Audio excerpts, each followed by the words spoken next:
전격 인터뷰, 오늘은 국민의힘 대선 경선 출마자들 차례로 만나보겠습니다. 먼저 홍준표 국민의힘 대선 예비 후보 전화 연결합니다. 홍 후보님 안녕하세요. 안녕하세요. 이번이 세 번째 도전입니다. 어떤 심경으로 이번 선거에 임하시는지 먼저 듣겠습니다. 공직 입문이 이제 한 40년이 됐어요. 네. 혼란된 나라를 안정시키고 제7공화국을 여는 것을 마지막 소명으로 생각하고 시작을 하고 있습니다. 연일 반 이재명 빅텐트론을 강조하고 있습니다. 필요하면 연정도 가능하다는 입장입니다. 이재명 대세론 뒤엎기 위한 불가피한 방법입니까? 대한민국 국민들이 중범자가 통치하는 나라는 만들어서는 안 되겠죠. 그래서 중범자가 통치하는 나라를 막기 위해서는 어떤 방법도 강구를 해야 될 것 아니냐, 그런 측면에서 바라보시면 될 겁니다. 이제 국민의힘 민주당 모두 경선 후보 등록을 마쳤는데 빅텐트론 누구를 어느 범위까지 염두에 두고 말씀하시는 건가요? 지금 반 이재명 전선에 있는 민주당 분들도 전부 포함을 해야 되겠죠. 그리고 우리 보수 진영에 계신 분들은 전부 포함이 또 되어야 되겠죠. 지금 특정인을 거론하는 것은 결례가 되는 경우가 있습니다. 그래서 그것은 경선이 끝난 후에 후보가 되면 바로 추진을 해서 빅텐트론으로 이번 선거를 치를 수밖에 없지 않느냐, 그런 생각입니다. 국민의힘 대선 후보가 중심이 되는 거죠? 그렇습니다. 지금 선거 기간이 경선 끝나면 불과 20며칠밖에 안 남았어요. 네. 거기에 무슨 또 경선을 하고 할 수 있겠습니까? 그거는 저희들이 정치력을 발휘해서 이재명 중범죄자가 통치하는 나라는 만들어서는 안 된다는 그런 공통적인 생각을 갖고 있는 분이 많습니다. 그분들 다 모시고 해야 되겠죠. 지금 방금 전에 말씀해 주셨는데 빅텐트를 얘기하시면서 후보 단일화는 경선이 아닌 정치적으로 해결할 문제라고 말씀을 하셨더라고요. 어떤 의미신가요? 그것은 전부 모여드는 분들이 이제 새로운 정부를 구성하고 난 뒤에 각자의 역할에 따라서 전부 같이 일을 할 수 있는 공간을 만든다는 거죠. 같이 일할 수 있는 공간을 만들겠다. 그렇습니다. 경선의 방식은 아니다. 경선할 시간이 있겠어요? 개혁신당 이준석 후보는 우리 쪽으로 와야 한다고 강조하셨는데 이준석 후보는 단일화나 빅텐트에 선을 긋고 있습니다. 국민의힘 대선 후보가 되시면 어떻게 끌어오시겠습니까? 그거는 지금 말하는 거는 결례죠. 같은 후보인데 같은 후보가 될 건데 결례죠. 그거는 그 이후에 이야기할 거고. 알겠습니다. 이준석 후보 같은 경우는 환지본처라는 말이 있습니다. 네. 원래 자리로 돌아온다는 겁니다. 그렇게 돼야 되겠죠. 네. 국민의힘 당내 경선이 본격화됩니다. 신경 쓰이는 후보 있으십니까? 없습니다. 네. 이 경선이 네. 이 탄핵 대선이 시간이 없어요. 없기 때문에 내가 어제 그런 이야기를 했습니다. 경선은 즐겁게 하자. 본선은 치열하게 하자. 그 이야기를 했는데 네. 본선을 대비하는 모든 활동을 하게 되면, 선거를 하게 되면 경선 문제는 자동적으로 해결이 됩니다. 그래서 경선에 타켓을 두고 지금 운동을 하는 것은 아니다. 본선에 타켓을 두고 운동을 하면 경선 문제는 자동적으로 해결이 됩니다. 홍 후보님이 전망하셨듯이 양자 경선을 하면 감정이 격앙돼 경선 후에 봉합의 시간을 보내다가 본선에 참패한다 이런 말씀도 하셨는데 그렇습니다. 마지막 경선은 양자 대결입니다. 과열되면 그런데 네. 2차에서 끝내는 방향으로 추진을 하겠습니다. 파반으로. 양자경선에는 그렇습니다. 양자경선은 없는 방향으로 우리는 추진하기로 그렇게 지금 운동 일정을 잡고 있습니다. 말씀하신 대로 양자 대결이 과열되면 네거티브 경선이 불가피하지 않을까 하는 생각에서입니까? 그렇습니다. 어제 오세훈 시장과 저녁을 함께 했는데 어떤 얘기들 나누셨습니까? 오 시장이 이제 어제 서로 좀 보기로 하고 서울시장 관사 가서 저녁을 하면서 약자와의 동행하고 오 시장이 추진하는 그 서민 교육 지원 문제를 의논을 했습니다. 네. 예. 그래 우리가 검토하기로 했습니다. 그 약자와의 동행 부분, 그다음에 서민 정책 이런 부분에 네. 대해서 정책적인 어떤 연대 이런 부분을 말씀하시는 건가요? 그렇습니다.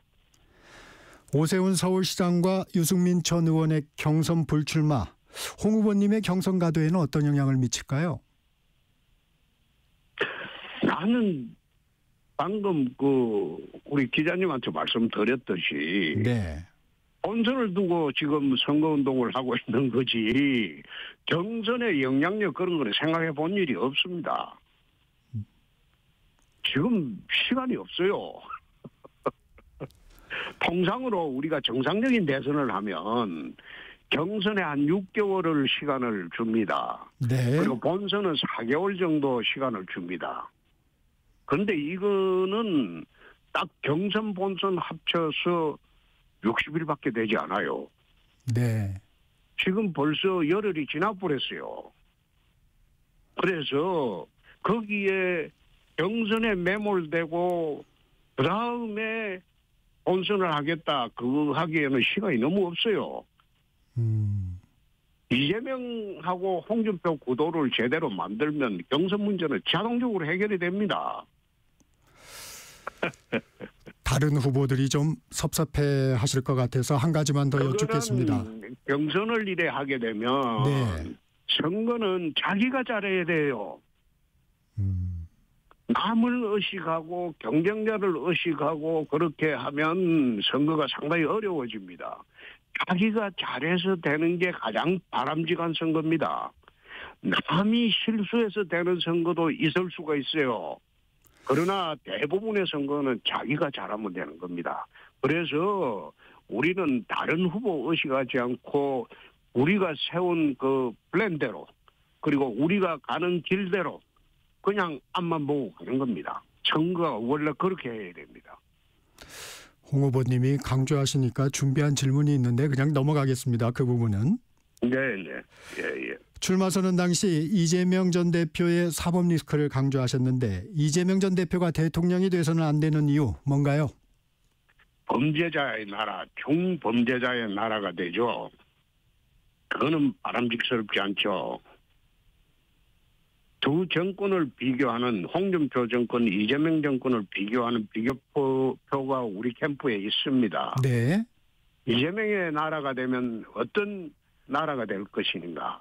홍준표의 나라가 되면 어떤 나라가 될 것인가?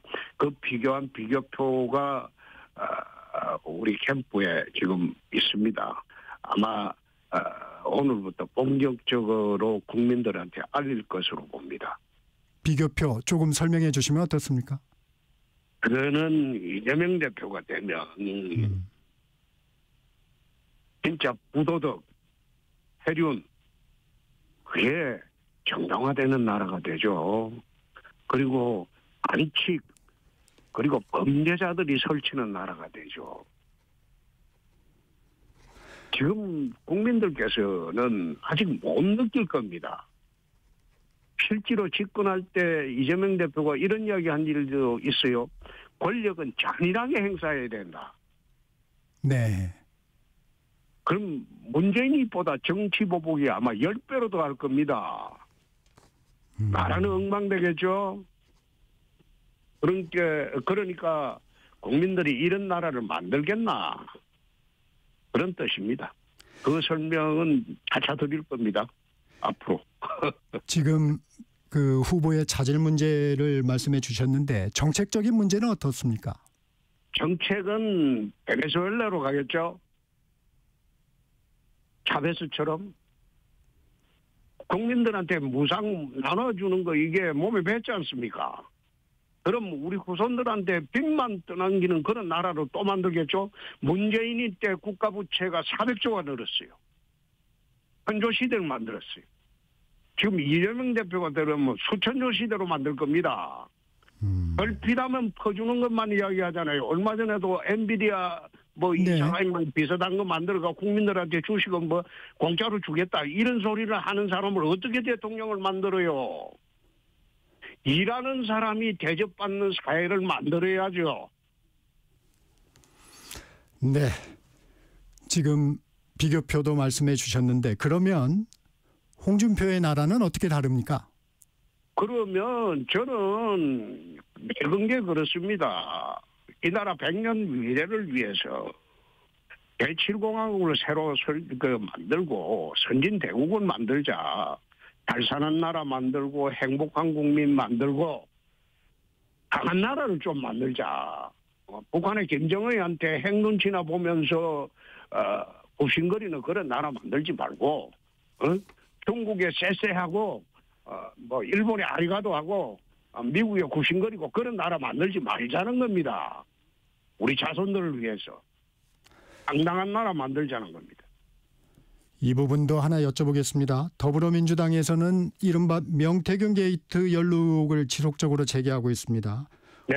홍 후보님 주변 인물들의 연관설이 나오는데 명확한 입장 밝혀주시면 어떻습니까? 내 말씀을 드릴게요. 네. 나는 민주당 후보로 김동연 씨나 네. 김부겸 씨 내세워가지고 이런 저질 논쟁을 하면 내 이해가 가요. 근데 민주당에 내세운 후보는 정과 사범에 무기징역도 가능한 중범죄 5건으로 기소되어서 지금 재판받고 있는 사람입니다. 자기 후보부터 사퇴를 시켜야죠.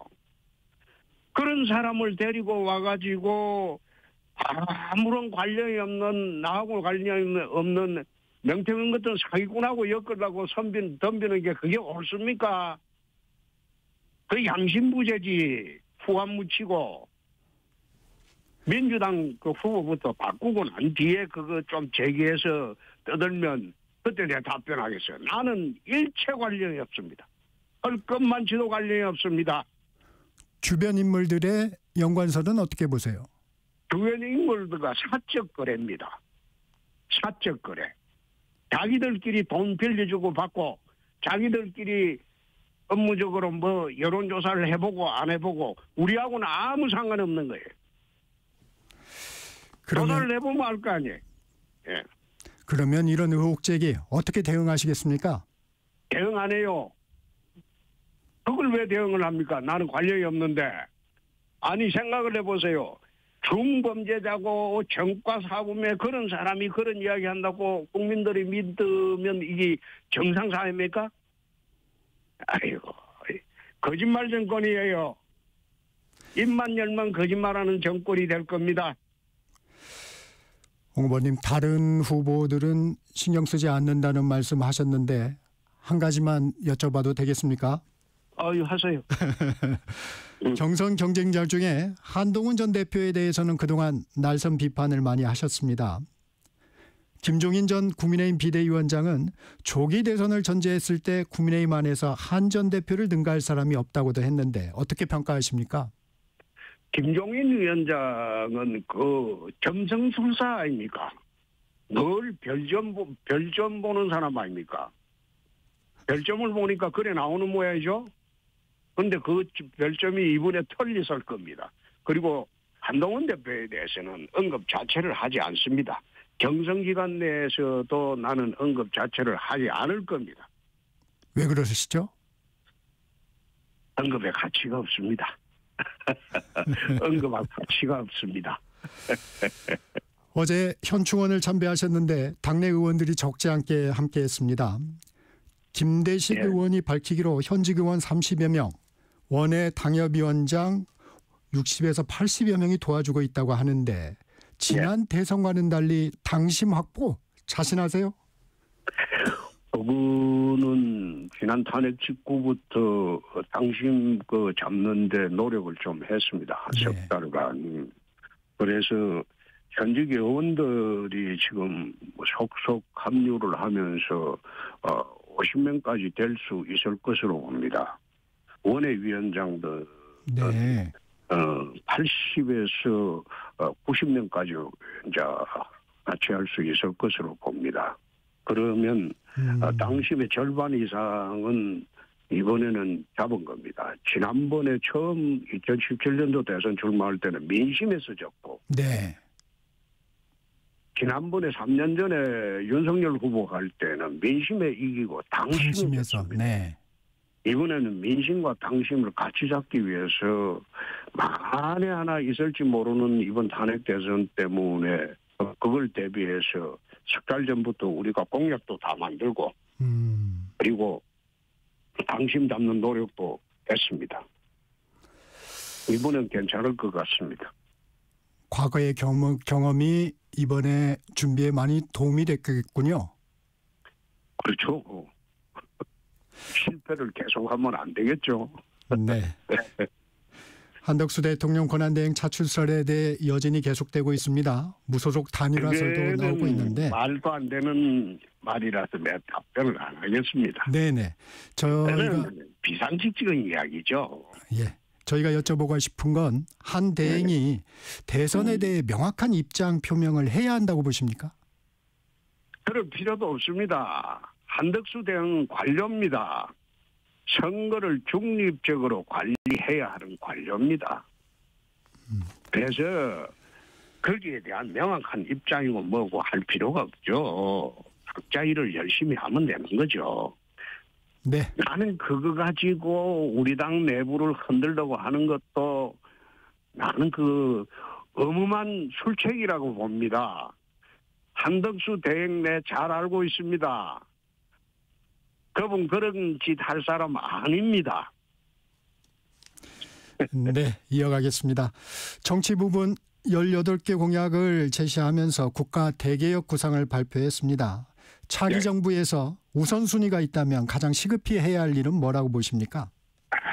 정말 해야 할 거는 이제 개헌인데 개헌으로 추진을 하면서 개헌 이외에 좀 해야 할 부분이 정치 부분에서는 수사기구 개편이죠. 수사기구. 네. 예. 지금 문재인 대통령이 나가면서 검수완박 운동하면서 경찰, 공수처, 검사들, 검찰, 공수처, 경찰 이 엉망으로 만들어놨어요.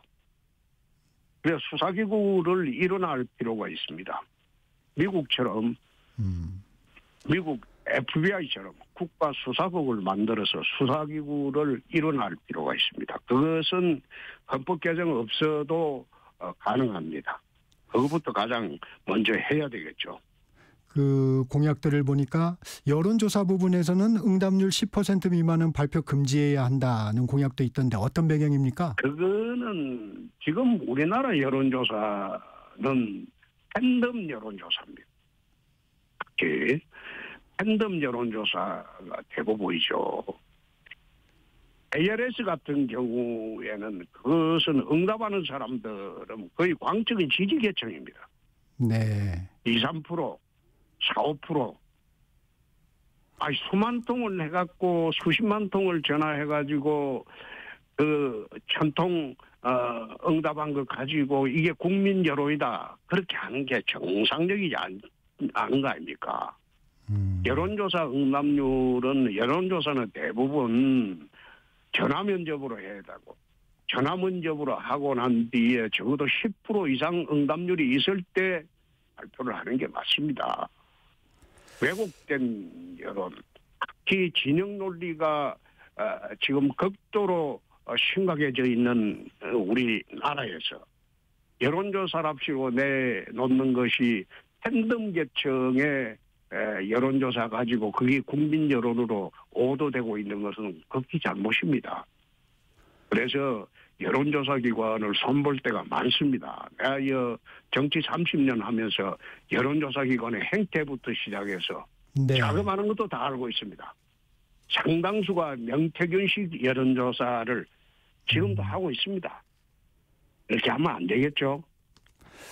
국민 여론을 왜곡시키는 그런 여론조사는 필요 없죠. 네. 헌법재판소 폐지, 공수처 폐지, 국정원 대공수사권 부활 등 국회 다수당인 더불어민주당과의 합의가 쉽지 않아 보입니다. 대통령이 되신다면 어떻게 돌파하실 수 있을까요? 국회라는 게 그렇습니다.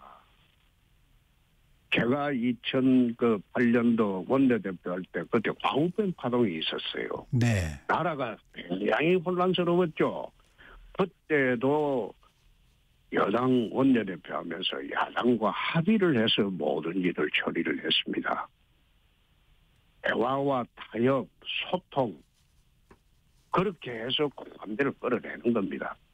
DJ가 80석을 갖고 집권을 했어요. 79년도. 네. 97년도에. 그러나 DJ 5년 동안 여소야대가 아닌 적이 없었습니다. DJ 5년 동안. 그런데도 국회를 무난히 이끌어 갔습니다. 네. 그게 의회주의자가 나라를 통치해야 된다는 그런 실정적인 정표가 DJ입니다. 그래서 여소야대가 무서운 게 아니고 어떻게 국회를 설득하고 대화와 타협으로 나라를 이끌어가느냐 그게 더 중요한 거죠. 네. 북한 핵 문제도 살펴보겠습니다. 북한은 이미 핵무력을 완성했다고 주장하고 있고 트럼프 미국 대통령도 핵 보유를 인정하는 듯한 발언을 하고 있습니다. 어떻게 대응해야 할까요? 남북 핵 균형을 하지 않으면 이게 대응할 방법이 없습니다. 기본적인 정책은 남북 간 핵 균형 정책으로 우선 목표를 갖고 추진을 하는 게 맞을 겁니다. 네. 내가 제일 처음에 2017년도에 남북과 핵 균형 정책을 발표했을 때 나보고 거구다, 전쟁광이다 그렇게 욕들을 문재인 정부에서 했어요. 네. 그런데 지금 미국 조야에서 그게 긍정적으로 받아들이고 있습니다. 미국 조야에서조차도 이러다가 대북 견제를 우리가 더 이상 못하는 거 아니냐. 그래서 한국을 핵무장시켜서 북한하고 중국하고 견제하는 게 맞지 않느냐. 이게 미국 조야에서 지금 활발하게 논의되고 있습니다. 네. 처음에 2017년도에 내가 그 이야기했을 때 나를 정신병자로 몰았어요. 언론도 그랬어요. 근데 그 말이 틀렸습니까? 네. 미국 조야에서부터 지금 그 방향으로 나가고 있습니다. 네. 우리도 이제 정신을 차려야 할 때입니다. 내가 네. 이 한마디는 하죠.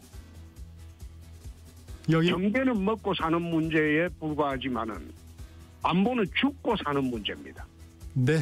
여기까지 듣겠습니다. 지금까지 홍준표 국민의힘 대선 예비 후보였습니다. 고맙습니다. 고맙습니다. 정격시사 1부 마칩니다.